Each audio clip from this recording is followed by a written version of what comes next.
This is Democracy Now!, democracynow.org, the War and Peace Report. I'm Amy Goodman with Juan Gonzalez. It was in 2015, following the massacre of 9 African-American parishioners on June 17th in Charleston, North Carolina, by white supremacist Dylann Roof, that a young woman scaled a 30-foot flagpole on the state capitol grounds in Columbia, South Carolina.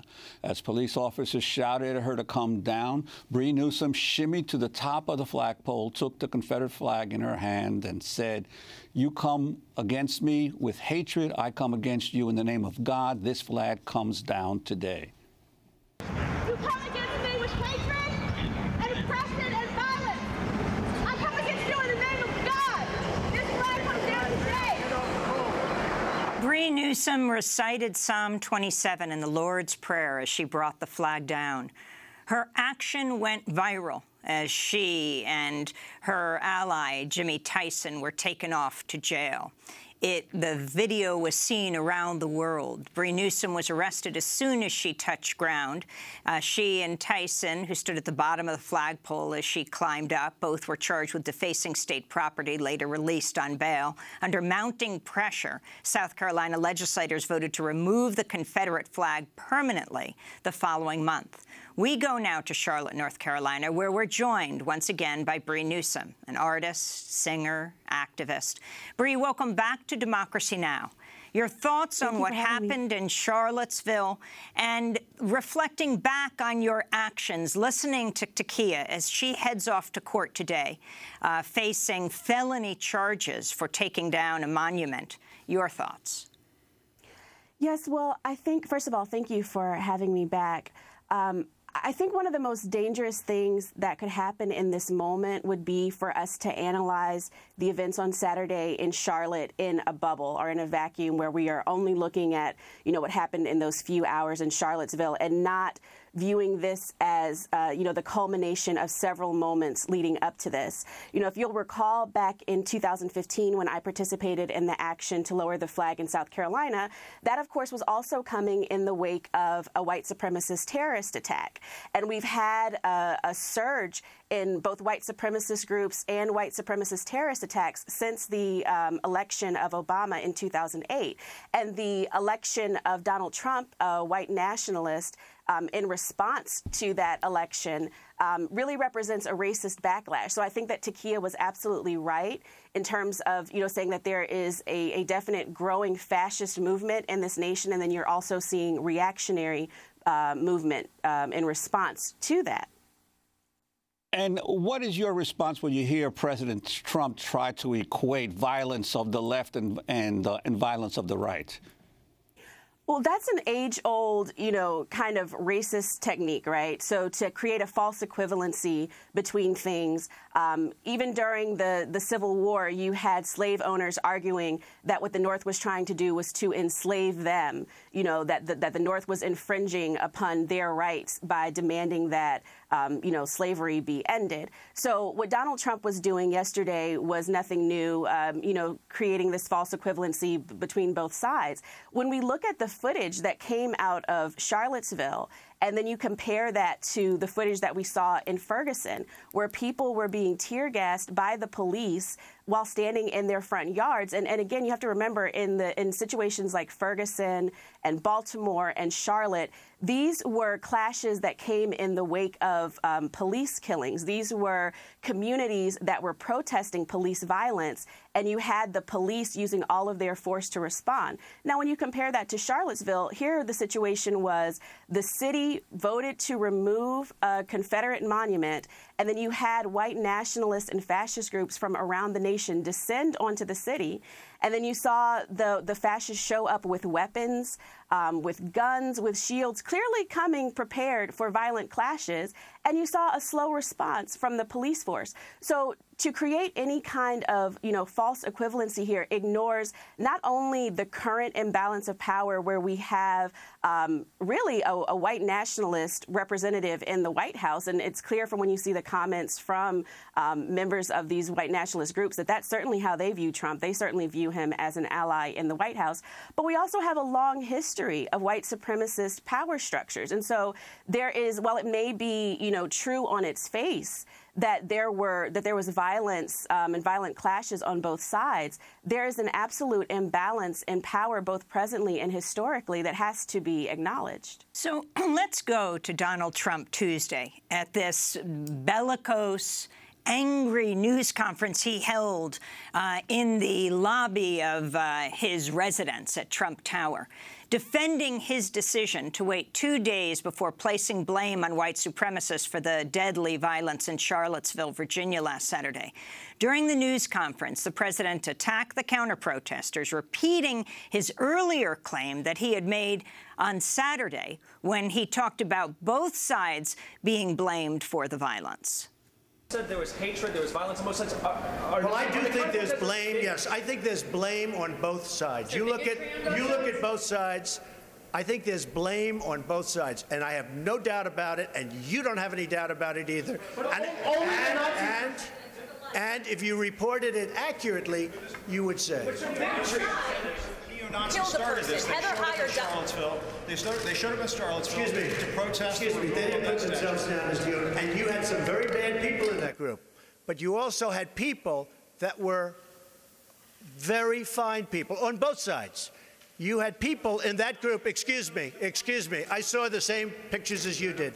You had people in that group that were there to protest the taking down of, to them, a very, very important statue and the renaming of a park from Robert E. Lee to another name. Well, no, George Washington was a slave owner. Was George Washington a slave owner? So will George Washington now lose his status? Are we going to take down, excuse me, are we going to take down statues to George Washington? How about Thomas Jefferson? What do you think of Thomas Jefferson? You like him? Okay, good. Are we going to take down the statue? Because he was a major slave owner. Now we're going to take down his statue. So you know what? It's fine. You're changing history, you're changing culture, and you had people, and I'm not talking about the neo-Nazis and the white nationalists, because they should be condemned totally. But you had many people in that group other than neo-Nazis and white nationalists, okay? And the press has treated them absolutely unfairly. Now, in the other group also, you had some fine people, but you also had troublemakers, and you see them come with the black outfits and with the helmets and with the baseball bats. You had a lot of bad people in the other group too. The press treated unfairly, sir. I'm sorry, I just didn't understand what you were saying. You were saying the press has treated white nationalists unfairly? No, I just didn't understand what you were saying. No. There were people in that rally, and I looked the night before. If you look, there were people protesting very quietly the taking down of the statue of Robert E. Lee. Bree Newsome, that's the President of the United States, the 45th President of the United States, speaking yesterday. On Saturday, he sounded like this. Then on Monday, he read a teleprompter speech under enormous pressure from his own party, from business leaders, from grassroots activists across the country, and read a speech where he said the names of white nationalists, neo-Nazis, and KKK. He used those terms. But now, without that teleprompter, this is what he had to say. Your thoughts? Well, off teleprompter, Trump is the real Trump. Twitter Trump is the real Trump. When we see him, tweeting an image of the Trump train running over, a person with the CNN logo across their face. I mean, that's the accurate Trump. I also definitely want to push back against this notion that there's blame on both sides. There is absolutely not blame on both sides. I am quite familiar with the local organizers in Charlottesville. Several of them are clergy members. They had been organizing for several months around the issue of removing this Confederate monument, organizing, going to their city council meetings, and were successful in convincing the city to remove the statue. What then followed was that they became a target for white nationalist organizations nationwide. And, this is not the first time that we've seen white nationalists descend on Charlottesville with torches. And there was also a Klan rally a couple months ago.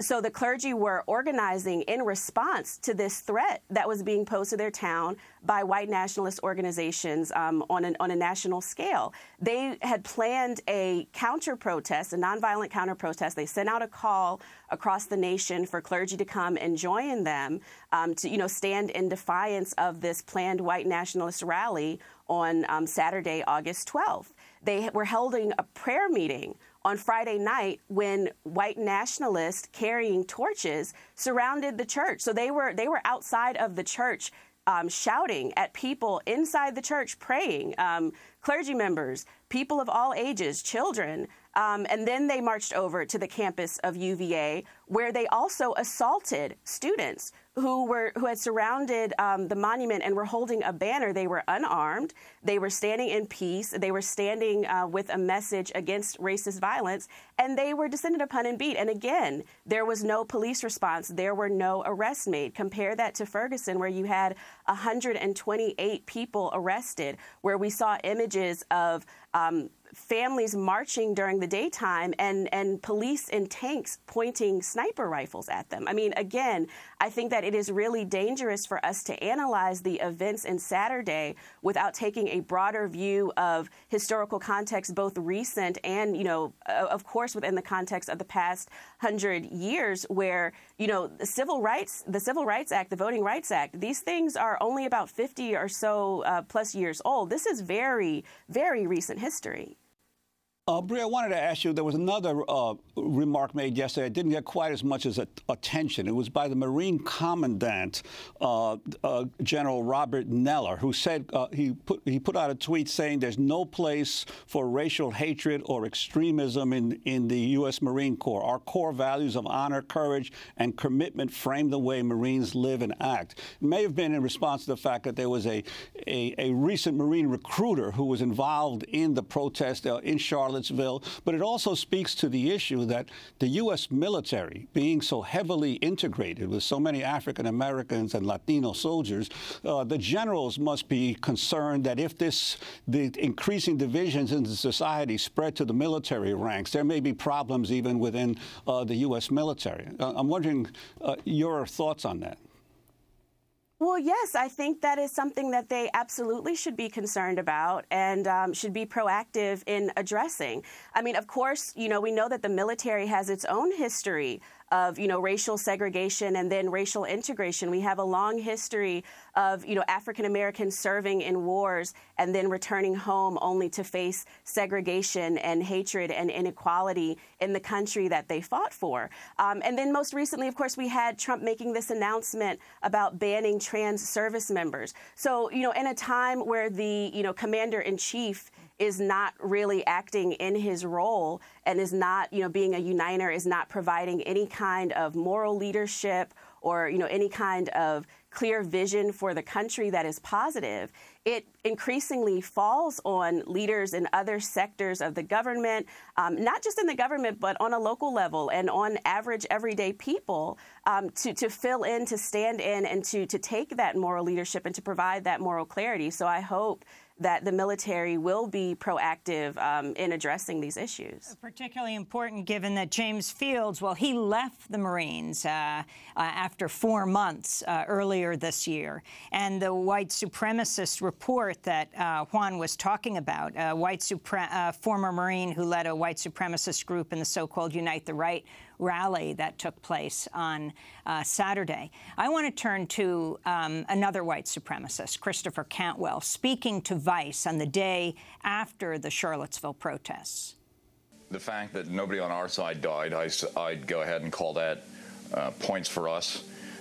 The fact that none of our people killed anybody unjustly, I think, is a plus for us. And I think that we showed our rivals that we won't be cowed. But the car that struck a protester, that's unprovoked. That's not true, and you know that it's not true. You've seen the video. So. I've seen a video. I don't know much about it. I understand that Can you describe what the video appears to show? Okay. So the video appears to show someone striking that vehicle when these animals attacked him again, and he saw no way to get away from them except to hit the gas. And sadly, because our rivals are a bunch of stupid animals who don't pay attention. They couldn't just get out of the way of his car, and some people got hurt, and that's unfortunate. So you think it was justified? I think it was more than justified. I can't believe the amount of restraint that our people showed out there. I think was astounding. What do you think this means for the next alt-right protest? I say it's going to be really tough to top, but we're up to the challenge. Wait, why? Why? Tough to top. I mean, someone died. I think that a lot more people are going to die before we're done here, frankly. White supremacist Christopher Cantwell speaking to Vice the day after Heather Heyer was killed. Her funeral today in Charlottesville. Bree Newsome, your response. I mean, again, I just continue to emphasize to people that this is not new. This is part of a long history and a pattern of white supremacist terrorism in this country. I think part of what people are struggling with right now is recognizing that it is terrorism for whatever reason. But the reality is that the greatest terrorist threat in the United States is and has always been from white nationalists and white supremacists. Heather Heyer, her death is part of a tragic and long history of white allies who were standing with black activists fighting for justice, who lost their lives, who were killed by white supremacists. Of course, one of the most famous cases was the case of Cheney, Goodman, and Schwerner, 3 civil rights workers who traveled to Mississippi in 1964 to register black citizens there to vote. And they went missing, and their bodies were discovered several days later, and it became clear that they had been murdered by the Ku Klux Klan working in collaboration with police. So again, this whole question about, is it terror? Is it not terror? That is a question that should no longer be asked. It absolutely is terrorism by every definition. Not only are these acts of violence that are intended to cause terror, but they are also politically informed. It is people using terrorism as a tactic to push an ideology. There is absolutely no moral difference between a white supremacist plowing his car into a crowd of unarmed protesters to advance an ideology and someone who was inspired by ISIS plowing their car into a crowd on a street in Germany for the same reasons, to drive home some ideology that they believe in. There's no difference. It is terrorism. It should be labeled as such. It should be dealt with as such. It should be investigated as such. Not only should, people like Dylan Roof and the terrorist from Saturday be charged and prosecuted, but there needs to be an investigation of these networks. How far do they go? How far into the power structure do they reach? We know that one of the closest advisors to the president used to run a news platform that he described as being a platform for the alt-right. The alt-right, that term was coined by Richard Spencer, who we saw on Saturday pressing up against the police line with shields. I mean, it just reaches a certain point where, asking certain questions are ridiculous, and it's just time to deal in reality. Bree Newsome, I want to thank you for being with us. Bree brought down the Confederate flag on the South Carolina State House. Day after the mass funeral for the 9 African-American parishioners who were murdered by the white supremacists at the Emmanuel AME Church, Dylan Roof. Ultimately, the flag was put back up, but then brought down once again under general demand. The governor at the time was Nikki Haley. Years before, when she was asked about bringing down the Confederate flag, she said no business leaders had called for that. Nikki Haley, the current U.S. ambassador to the United Nations. This is Democracy Now!, democracynow.org. When we come back, we look at Antifa, the anti-fascists on the streets of Charlottesville and all over the United States and different places around the world. Stay with us.